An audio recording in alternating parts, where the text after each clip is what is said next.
La historia del hombre que nunca fue pobre, pero nunca fue libre. Audiolibro, día 8. Introducción. No todas las prisiones tienen barrotes. Algunas tienen horarios, otras tienen sueldos puntuales, y muchas tienen aplausos sociales. Este canal existe para hablar de esas prisiones, las que no se ven, las que nadie llama fracaso, las que incluso se confunden con éxito. Código Millonario no fue creado para enseñarte a hacer dinero. Fue creado para cuestionar la forma en que fuiste entrenado para vivir con él, porque hay personas que nunca fueron pobres, pero tampoco fueron libres, nunca les faltó dinero para pagar cuentas, nunca tocaron fondo, nunca pasaron vergüenza financiera, y, aún así, su vida nunca les perteneció. Este audiolibro no es una historia de miseria, no es una tragedia, no es un relato extremo, es algo más profundo. Es la historia de alguien que hizo todo bien, que siguió el camino correcto, que nunca falló según las reglas del sistema, y precisamente por eso, nunca despertó. Mientras escuchas esta historia, no te pido que estés de acuerdo, solo que estés atento, porque en algún punto, sin previo aviso, la historia va a dejar de hablar de él, y va a empezar a hablar de ti.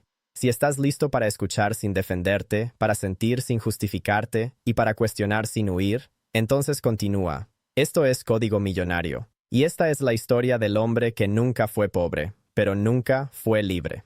Capítulo 1. El hombre correcto.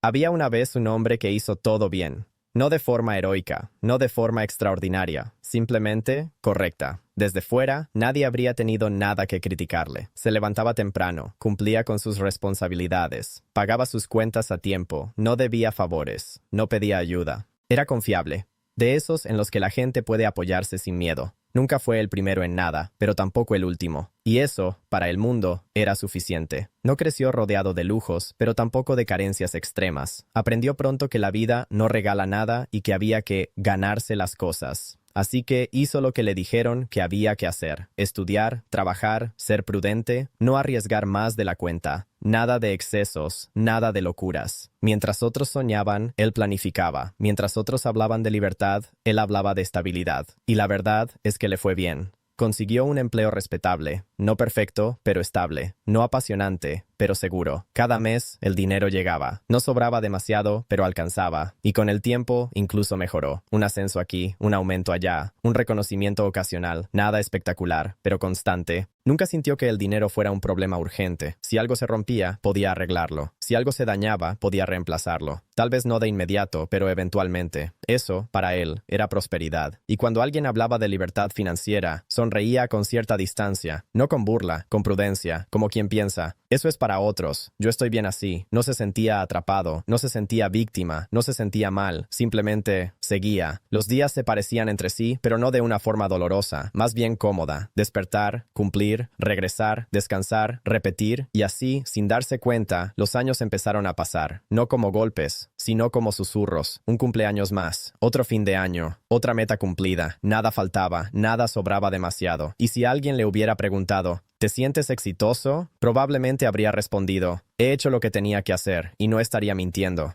Porque el mundo lo veía como un hombre correcto, un ciudadano correcto, un trabajador correcto, un adulto correcto. Nunca causó problemas, nunca rompió reglas, nunca incomodó a nadie. Encajó, y encajar es algo que se premia. Aplaudido en silencio, reconocido sin palabras, aceptado sin cuestionamientos. El sistema aprecia a los hombres correctos, no porque sueñen, sino porque funcionan. Y él funcionó toda su vida. Hasta aquí no hay drama, no hay tragedia, no hay fracaso. Solo una pregunta que aún no ha aparecido. Una pregunta que no grita, no exige, no duele, todavía. Una pregunta que espera, porque esta historia no empieza con un problema, empieza con una apariencia, la apariencia de que todo está bien. Y eso es lo más peligroso de todo, porque el hombre correcto nunca sospecha que algo le falta, y por eso nunca lo busca. Capítulo 2. Nunca le faltó dinero, pero siempre le faltó tiempo. El dinero nunca fue su problema. Eso es importante decirlo desde el inicio. Nunca despertó con la angustia de no saber cómo pagar algo. Nunca vivió contando monedas. Nunca tuvo que elegir entre comer o cumplir. El dinero llegaba, tal vez no de la forma que soñaban otros, pero llegaba, cada mes, puntual, predecible, con la misma regularidad que el reloj que marcaba su jornada, y eso le daba una sensación de control, porque cuando el dinero llega de forma constante, uno cree que la vida está bajo control, pero había algo que siempre se le escapaba, el tiempo. Nunca lo nombró como problema, nunca lo vio como una carencia. Simplemente nunca estaba. Siempre había algo que hacer, algo que atender, algo que cumplir. El tiempo se organizaba solo, pero nunca a su favor. Sus días no eran caóticos, eran llenos, demasiado llenos. Cada hora tenía dueño, cada semana tenía compromisos. Cada mes tenía obligaciones, y eso, curiosamente, le daba tranquilidad, porque estar ocupado se sentía importante, se sentía necesario, productivo, responsable. Decía frases como, ahora no puedo, luego lo veo,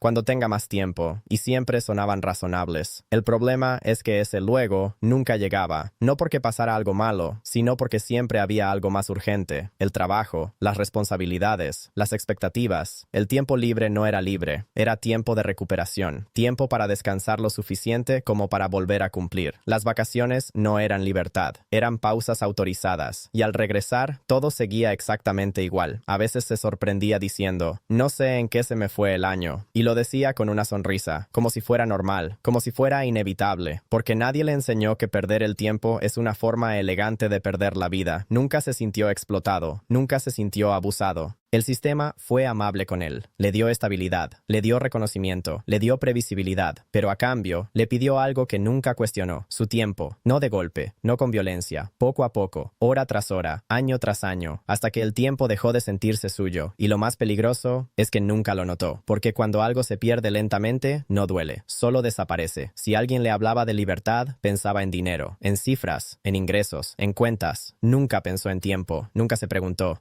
¿puedo decidir qué hacer con mi día? Porque su día ya estaba decidido, por otros, por acuerdos, por compromisos. Y lo aceptó, porque parecía razonable. Después de todo, el dinero estaba ahí. Pero el tiempo siempre se iba primero. Y nadie le dijo que la verdadera pobreza no es no tener dinero. Es no tener tiempo para elegir, no tener tiempo para pensar, no tener tiempo para cuestionar, no tener tiempo para rediseñar. Y así, sin darse cuenta, se volvió experto en cumplir agendas que no diseñó. Se volvió eficiente en una vida que no eligió. Y cuando al final del día se sentaba a descansar, sentía cansancio, pero no satisfacción. Porque el cansancio se va. La falta de sentido, no. Aún no lo sabía, aún no lo sentía con claridad, pero algo ya estaba tomando forma, una incomodidad suave, una pregunta sin palabras, porque el dinero siempre llegaba, pero el tiempo nunca alcanzaba, y cuando el tiempo no es tuyo, tampoco lo es tu vida. Capítulo 3. El precio invisible de la estabilidad. La estabilidad siempre sonó como una victoria. Desde niño, escuchó que era algo que había que buscar, proteger y agradecer. Ten algo seguro. No pongas en riesgo lo que ya tienes. Más vale lo conocido que lo incierto. Y él escuchó, no como una imposición, sino como una promesa. La promesa de que, si hacía las cosas bien, la vida no le daría sobresaltos. Y durante mucho tiempo pareció funcionar, porque la estabilidad no duele, no grita, no asusta. La estabilidad arrulla. Te dice que estás a salvo, que no hay urgencia, que no hace falta moverse. Y ese es su mayor peligro, porque mientras todo se siente bien, nada cambia. Él se acostumbró a vivir sin sobresaltos, sin picos altos, sin caídas profundas. Todo estaba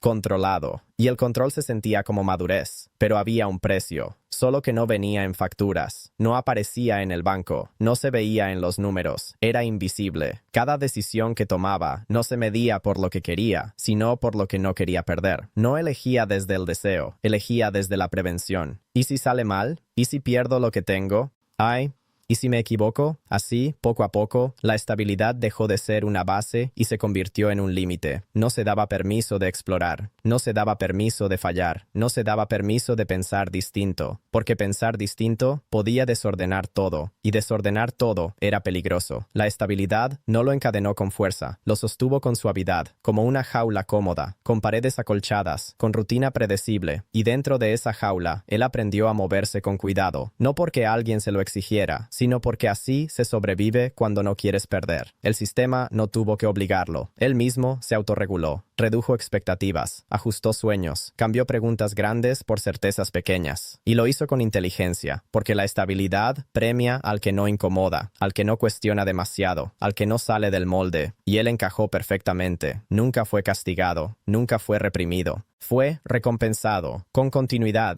con previsibilidad, con la sensación de estar haciendo lo correcto. Pero nadie le dijo que la estabilidad también puede ser una forma lenta de renuncia. Renuncia a lo que no se puede medir, renuncia a lo que no es seguro, renuncia a lo que no tiene garantías. Y así, sin darse cuenta, empezó a vivir una vida diseñada para no perder, no para ganar. El problema no era la estabilidad en sí, era confundirla con libertad, porque la libertad no promete comodidad, promete elección. Y él había dejado de elegir hace mucho tiempo, no porque alguien se lo prohibiera, sino porque la estabilidad le enseñó a no intentarlo. Nunca se sintió atrapado. Eso es lo más inquietante. Se sintió protegido, y cuando una jaula se siente como protección, nadie busca la salida. Capítulo 4. Cuando el sistema te premia por no pensar. El sistema nunca le pidió que dejara de pensar. Eso sería demasiado evidente. Demasiado brusco. El sistema fue más inteligente. Le pidió que pensara solo dentro de ciertos límites. Límites cómodos, límites aceptables, límites que no alteraran el orden. Y él aprendió rápido. Aprendió qué preguntas estaban bien y cuáles era mejor no hacer. Aprendió qué ideas generaban aprobación y cuáles causaban silencio incómodo. Nunca nadie le dijo, no pienses. Solo le mostraron, una y otra vez, qué pasaba cuando alguien pensaba diferente. El sistema no castiga con violencia, castiga con exclusión, con miradas, con comentarios, con advertencias disfrazadas de consejos. Ten cuidado, no seas exagerado. Eso no es para todos. Y él escuchó, no por miedo, por inteligencia social, porque entendió algo fundamental. Pensar demasiado puede salir caro, así que empezó a hacer lo que hacía bien, adaptarse, respondía lo esperado, elegía lo correcto, aceptaba lo normal. Y cada vez que lo hacía, recibía algo a cambio, un reconocimiento, una oportunidad, un ascenso, una invitación, pequeñas recompensas que le confirmaban que iba por buen camino. El sistema funciona así, no te obliga, te premia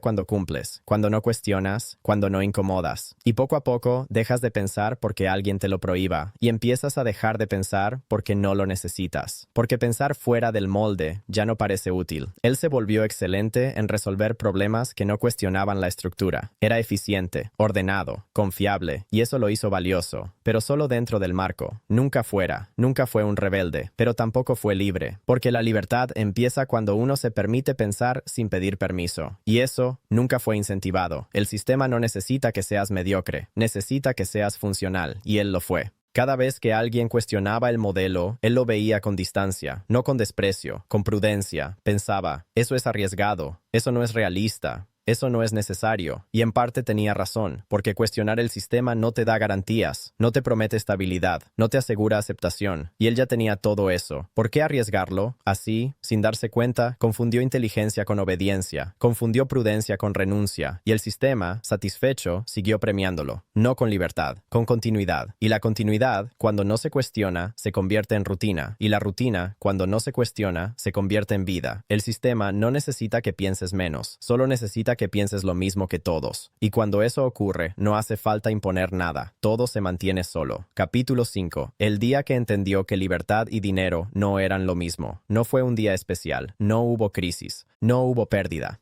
No hubo una noticia que lo sacudiera. Y justamente por eso fue tan peligroso, porque el momento que cambió algo en él no llegó con ruido, llegó como llegan las verdades que no se pueden ignorar, en silencio. Ese día, el dinero estaba ahí, como siempre. Las cuentas estaban cubiertas, los compromisos al día, nada urgente que resolver. Y aún así, algo no encajaba, no se sentía mal, pero tampoco bien. Era una sensación extraña, difícil de nombrar, como estar en un lugar correcto que ya no se siente propio. Empezó a observar su vida con una distancia que nunca había tenido, no para juzgarla, solo para mirarla, y al mirarla con honestidad, vio algo que siempre había estado ahí, pero que nunca había querido separar. Había confundido dinero con libertad. Durante años pensó que la libertad era una consecuencia directa de ganar más, que, si el ingreso aumentaba, la vida se abriría sola. Que el tiempo aparecería, que las opciones se multiplicarían, pero nada de eso había pasado. El dinero había crecido, los ingresos eran mejores, las condiciones más cómodas, pero su vida seguía siendo exactamente igual de estrecha. Seguía despertando con horarios, seguía respondiendo a agendas ajenas, seguía posponiendo decisiones personales. El dinero no le había comprado libertad, solo le había comprado una versión más cómoda de la misma rutina. Y eso fue difícil de aceptar, porque aceptar eso significaba admitir que algo fundamental había estado mal entendido, que el objetivo nunca debió ser ganar más dentro del mismo marco, que el problema no era la cantidad, sino la estructura, y esa idea no encaja bien en una mente entrenada para cumplir. Durante mucho tiempo, pensó que la libertad era algo que llegaba después de cumplir, después de lograr, después de esforzarse lo suficiente, pero la libertad no llegó. y empezó a sospechar que tal vez no llegaría nunca si seguía esperando, porque la libertad no se acumula, se ejerce, y él no la estaba ejerciendo. No podía decidir cómo usar su día, no podía elegir qué hacer con su tiempo, no podía detenerse sin consecuencias. Entonces, ¿qué tipo de libertad era esa? Ese día no resolvió nada, no tomó decisiones drásticas. No cambió su vida, solo entendió algo que ya no pudo desentender, que el dinero puede aliviar, pero no libera, que el dinero puede proteger, pero no decide, que el dinero puede mejorar condiciones, pero no rompe estructuras, y que había vivido creyendo que estaba avanzando, cuando en realidad solo se estaba acomodando mejor. Esa comprensión no lo hizo libre, pero lo hizo consciente, y cuando la conciencia aparece, ya no se puede volver atrás. Capítulo 6. La trampa de vivir sin urgencia. Después de entender que libertad y dinero no eran lo mismo, algo cambió, no hacia afuera, hacia adentro. Empezó a notar una fuerza silenciosa que había gobernado su vida durante años, la ausencia de urgencia. Nunca tuvo prisa por cambiar, nunca sintió que el tiempo se agotara, nunca pensó que debía decidir ahora, porque todo parecía estar bien. Y cuando todo parece estar bien, el cambio se siente innecesario. La urgencia siempre le pareció algo exagerado, cosa de personas desesperadas, de quienes están en problemas, de quienes no supieron planificar. Él no estaba en esa categoría, tenía margen, tenía estabilidad, tenía tiempo. O eso creía. La trampa es esta. Cuando no hay urgencia, tampoco hay movimiento. No porque no se pueda avanzar, sino porque no se ve la necesidad. La comodidad no empuja, acomoda. Y así, las decisiones importantes siempre se posponen para un momento mejor. Cuando esté más tranquilo, cuando tenga más claridad, cuando sea el momento correcto. Pero ese momento nunca llega. No porque el mundo lo impida, sino porque la vida no avisa cuando es tarde. La urgencia no es ansiedad.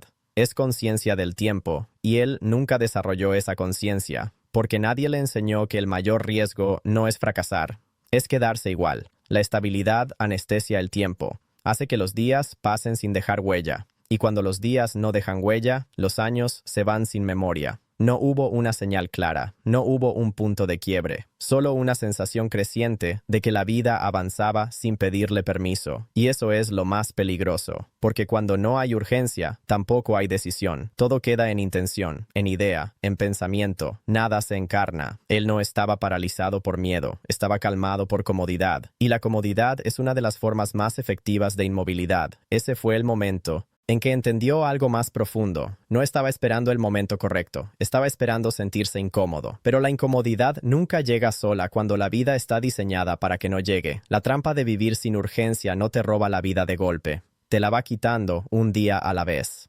Capítulo 7. Nunca fue pobre, porque nunca fue libre.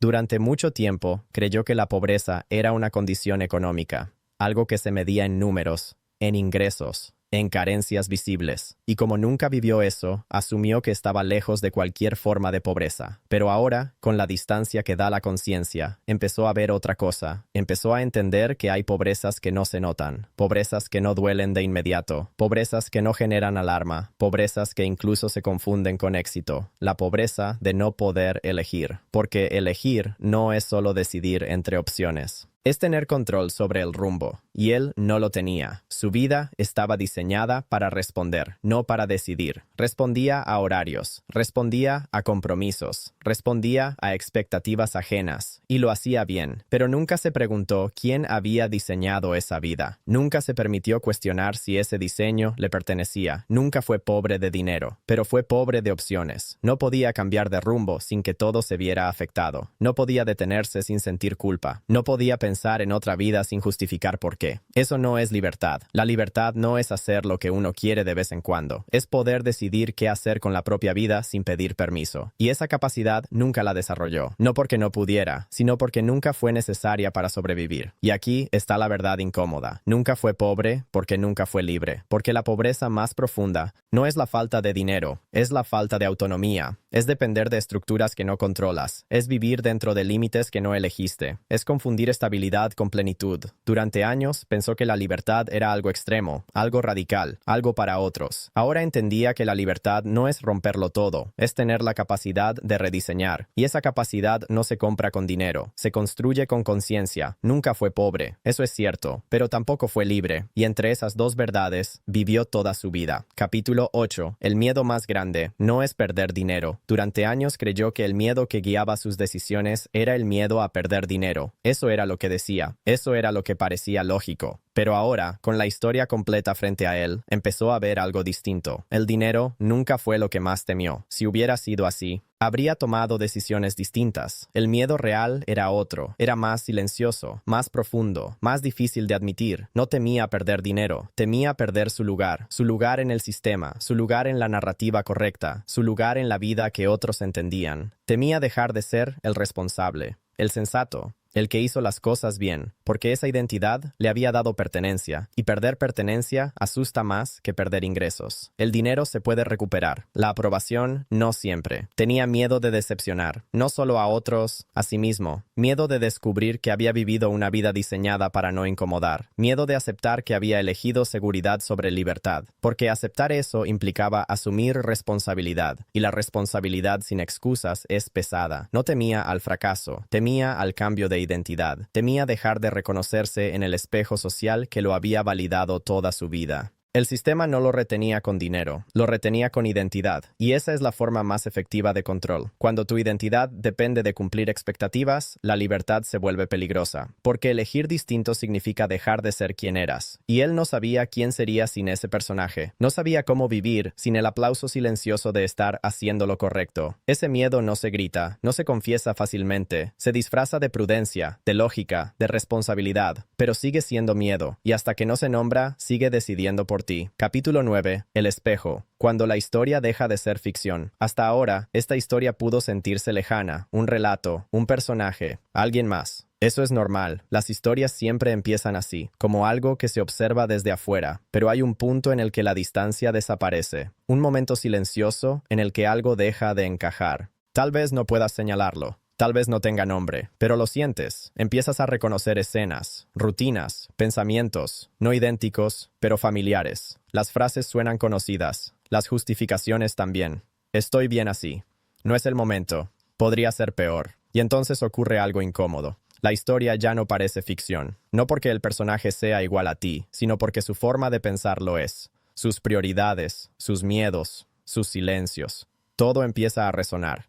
Y cuando una historia resuena, no es casualidad, no es entretenimiento, es reflejo. En algún punto, te das cuenta de que esta historia nunca fue solo sobre un hombre, fue sobre una forma de vivir, una forma correcta, aceptada, normalizada, una vida sin crisis, pero también sin elección, una vida que no duele, pero tampoco despierta. Y ahí aparece el espejo, no te acusa, no te señala, no te juzga, solo te muestra. Te muestra rutinas que nunca cuestionaste, te muestra decisiones que parecían obvias, te muestra silencios que nunca nombraste, y eso incomoda, porque mientras fue él, todo era seguro, pero cuando empieza a parecerse a ti, ya no puedes escuchar igual, ya no puedes seguir distraído, porque algo dentro de ti empieza a preguntar, no en voz alta, no con urgencia, con calma peligrosa. ¿Esto es todo? ¿Esta vida la elegí yo? ¿O solo la acepté? Ese es el poder del espejo. No te dice qué hacer, te obliga a verte. Y una vez que te ves, no hay historia que te esconda. Capítulo 10. No es una tragedia, es una advertencia. Esta historia no termina con una caída. No hay quiebra, no hay pérdida, no hay desastre. Y eso es lo que la hace profunda, porque las tragedias despiertan, pero las vidas correctas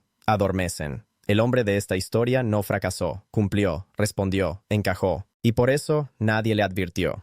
Nadie le dijo que podía pasar toda una vida sin ser pobre, y aún así no ser libre. Porque cuando una vida funciona, nadie la cuestiona, ni siquiera quien la vive. Esta no es una historia triste, es una advertencia silenciosa, una advertencia sobre lo que ocurre cuando se confunde estabilidad con propósito, seguridad con plenitud, ingresos con libertad. No se trata de romperlo todo, ni de huir del mundo, ni de rechazar el sistema. Se trata de despertar, de mirar la propia vida con honestidad, sin justificar, sin comparar, de preguntarse, por primera vez, ¿estoy viviendo una vida que elegí o una que simplemente acepté? Si esta historia te incomodó, si algo de lo que escuchaste se quedó resonando, entonces cumplió su función. Porque Código Millonario no existe para entretenerte, existe para ayudarte a pensar distinto. Si este audiolibro te aportó claridad, te invito a darle like ahora mismo. Ese simple gesto ayuda a que este mensaje llegue a más personas que también lo necesitan. Suscríbete al canal Código Millonario y activa la campana, porque aquí no publicamos contenido al azar. Publicamos procesos, secuencias, reprogramación mental. Cada audio, cada historia está diseñada para formar criterio, identidad y conciencia financiera real. Y muy importante, mantente atento al próximo audiolibro. Lo que viene no es motivación, es reconstrucción. Este canal no es para todos, es para quienes entienden que la riqueza empieza en la mente y que la libertad no se improvisa. No fue una tragedia, fue una advertencia, y ahora ya no puedes decir que no la escuchaste.